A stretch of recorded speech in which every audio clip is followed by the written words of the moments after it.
have had to have been there.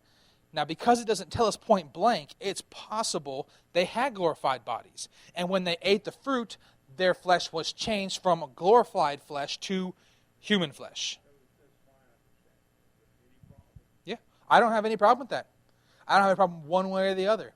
What I know is that it does not tell us necessarily the nature of their flesh point blank. They would have lived forever had they not eaten it. And even that they've eaten it, they're still going to live forever. For someone who doesn't believe, anyone who doesn't believe Adam and Eve are in heaven, they're retarded. That's God's first. And they taught their sons to respect God, to fear God. There's no reason in the world to think that they are not in heaven right now. So they will live for eternity, one way or the other, regardless. Their flesh had to die because of they could have just skipped that part. They could have enjoyed eating in the presence of God and visiting and walking through the garden. You can walk through the garden with him? You gave it up for a stupid peach? You crazy? God gave him, I almost say he set him up for failure. He said, he didn't give him enough intelligence. He made him stupid. There's another fascinating part of the same story. If you think about it, Eve was tricked. Adam was not, right? We all know that. Eve was deceived. Adam was not. So here's the question. Why did Adam eat the fruit? You want to take a guess? Because of love. Because of love. If Eve ate the fruit, she was deceived and ate the fruit. Adam standing there saying, well, if I don't eat it, she will die and I will not. God made her for me. I won't be without her. Think about that. That's love. Adam gave up immortality to be with the woman God created for him. Yes, he disobeyed. I'm not justifying it. I'm saying this is why he did it. Yeah, it's and now honestly, I'm sorry, baby, I love you. We'll have about 900 years. You're going to die and you're going to sleep for about 6,000. We'll be separated at that point. Well, actually, no, they won't, because I don't know. Because Adam would have been here on the earth in a glorified form. Which means today he would still be alive. It'd be a very different world if Adam never died.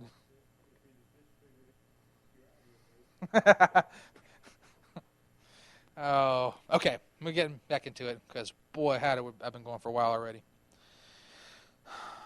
All right. We're going to jump back over to Revelation. And we're actually going to finish Revelation 19 tonight. Only took 3 parts. Good stuff. All right. I'm going to start reading verse 17. Then I saw an angel standing in the sun, and he cried out with a loud voice, saying to all the birds which fly in the mid-heaven. Okay, pause. If you start digging into this particular verse right here, you will see mid-heaven. Mid-heaven, in the original Greek, there's 2 words. Okay? We know there's 3 heavens. Earth is the first heaven. Outer space is the second heaven. Heaven where God resides is the third heaven. Okay? This is the mid-heaven, heaven 2, which is technically 90% of the time outer space. Okay? But there's a sub-meaning for the mid-heaven in the Greek word that's used. Okay? It has 2 meanings. One is the traditional, 90% of the time, it's the outer space between earth and heaven. There is, however, a sub-meaning that means a very high place, but still within the atmosphere of the earth. Okay? Based on the fact that there's one word that has 2 separate meanings, yes, most of the time it means this. Now, if it means the outer space version, then this verse here,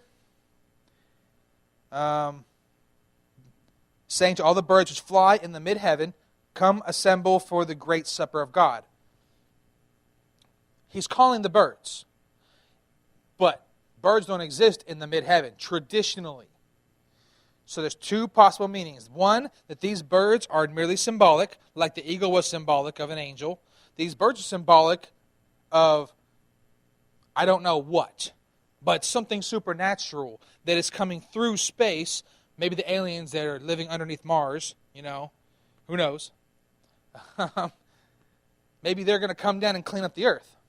Maybe. Okay? But it's more reasonable to assume that that's not what it's talking about. It's talking about the actual physical birds in the upper atmosphere. Not lower atmosphere, but I mean within where oxygen still is. Yes, sir. Let me see if I can answer this question for you by reading to you, okay? Ezekiel 39, 17 to 20. And thou, son of man, thus saith the Lord Jehovah, speak unto the birds of every sort and to every beast of the field. Assemble yourselves and come, gather yourselves on every side to my sacrifice, that I do sacrifice for you, even a great sacrifice upon the mountains of Israel, that ye may eat flesh and drink blood. Ye shall eat the flesh of the mighty and drink the blood of the princes of the earth, of rams and lambs, and of goats, and of bullocks, all of them fatting and Bashan, all of them fatlings of Bashan. And ye shall eat fat till ye be full, and drink blood till ye be drunken of my sacrifice, which I have sacrificed for you. And ye shall be filled at my table with horses and chariots, with mighty men, and with all men of war, saith the Lord Jehovah. Now, in there, it does not say that they're supernatural. There is one possibility. And I don't really understand why it's worded this way. And you shall be filled at the table, at my table, with horses and chariots. The horses that pull the chariots, eating those, I got you. Them eating the chariots themselves makes me question it. Okay? Is that literal? Is that figurative? I don't know. Honestly, I tell you right now, I don't know. I cannot tell you for certain that these are not just birds of the air and beasts of the field. That's what it says at the beginning. And thou, son of man, saith the Lord, speaking to the birds of every sort and every beast of the field. Those things are already there. So really, we could go either way. If we interpret mid-heaven to be outer space, and then you apply this, these things are going to come down, they're going to eat all the flesh of all the men, and their chariots too. Which at that point might actually be chariots, they might be Humvees. If they're Humvees and things like that, they're going to have to be supernatural to eat those. Do we honestly know? No. Does it really matter? No. What is the scenario here? There's an angel, verse 17, there's an angel standing by, gathering that which is going to, it's the cleanup crew. He's calling in the janitors. That's what he's doing, in a nutshell. He's just chilling up there. I saw an angel standing in the sun. Now, he's standing in the sun. The sun is definitely within the mid-heaven. So that's where he's, and you know what? The sun might actually be an angel. He's in it. Who's to say he's not there right now? Who said that the sun is not an angel? When God said let there be light, he didn't stick an angel there and then twist his head and his boop, light turns on. You know? Or he said it and it happened, like, hey, do it. Ooh. Down a couple. Yeah, okay, there we go. Perfect. Verse 18, so that you may eat of the flesh of kings and the flesh of commanders and the flesh of mighty men and the flesh of horses and of those who sit on them and the flesh of all men, both free men and slaves and small and great. Verses 17 and 18 of Revelation sound an awful lot like Ezekiel 39, 17, and 20. It's not a mirror image, but it's close enough to say that I believe it's safe to say that these two things reflect each other. The only thing that calls anything really into question, because I can justify everything but the chariots. I don't know. Ultimately, I'm going to be watching it as it happens. I'm not worried about it, whether it's there. It doesn't change anything for me. Plus, another reason I think it's actually going to be a physical creatures, birds and animals on the planet, I'm going to guess an angel cannot actually reach a maximum point of being full. Something tells me that they can just keep on eating. I don't know. One might be able to eat up everything. Just let the head rip off a bumper and chew on it. I mean, I don't know. I don't know what angels can do. I don't know about their physiology. I know I believe they resemble us somewhat, except for the seraphim. They look nothing like us. But I don't know. I don't think it changes anything one way or the other. So, that's how we end stage 5. Christ has come, mountain has split, his are saved, which leaves him with the armies of the Antichrist. And that's probably going to play out just like it did over in Basra. The sword of his mouth will slay them all. Now, verse 19. And I saw the beast and the kings of the earth and their armies assembled to make war against him, who sat on the horse and against his army. Okay, at this point, well, it's a point of view. Christ got off his horse to touch the mountain. His foot touched the mountain, splitting it in two, north and south. I have no reason to believe that the order of the verses is not the chronological order. There's nothing that indicates that. So at this point, I think at verse 19, he has remounted his horse to wage war with what is left, because the army is standing ready to wage war against him. So it stands to reason that he just got back on. Verse 20, and the beast was seized, and with him the false prophet who performed the signs in his presence, by which he deceived those who had received the mark of the beast, and those who worshipped his image.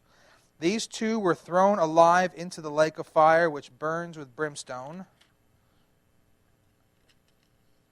And the rest were killed with the sword which came from the mouth of him who sat on the horse, and all the birds were filled with their flesh. Okay. So we know the fate of the rest of them, of all of the armies of the Antichrist, is the same as those from Basra. By the word of Christ's mouth they are slain. He will tread them just like he treads the wine. He'll tread them like he did the others. Okay? And the birds are going to basically chow down.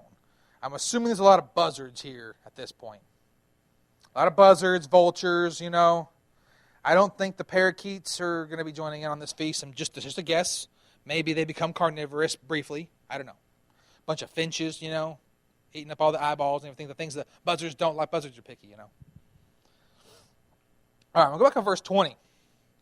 And the beast was seized, and with him the false prophet.